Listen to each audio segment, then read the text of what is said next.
And in this clip, we'll be continuing our second Web 2.0 style button.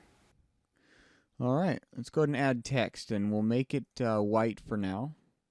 So I'm going to go ahead and if you hit D on your keyboard, it will load the default foreground and background colors. And then you can hit X to swap them. So there we have white.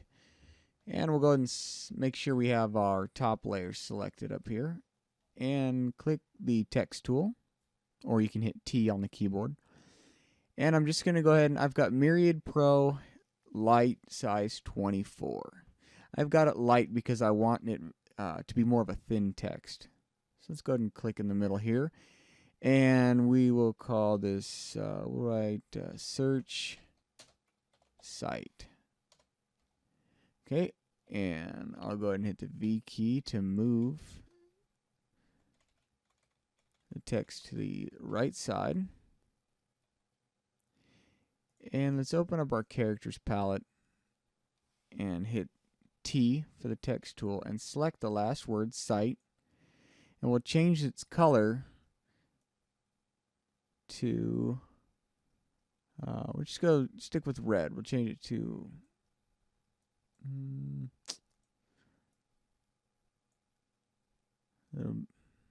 medium red there. Go ahead and click OK. And hit return on your keyboard.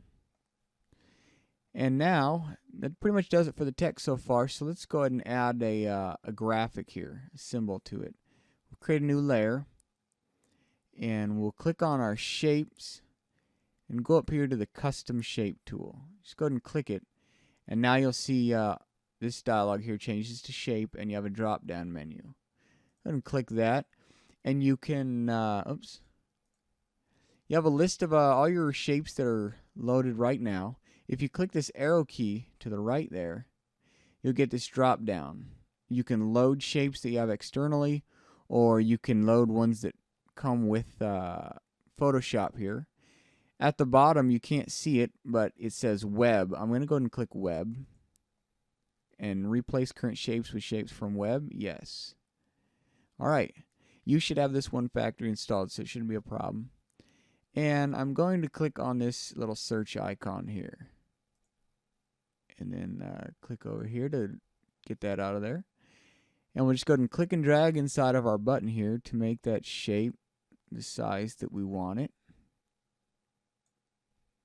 That looks pretty good. Let's go ahead and move it. Kind of get it to the left here. I'm going to move my text back over just a bit. We're going to name this new graphic layer, well, graphic. There we go.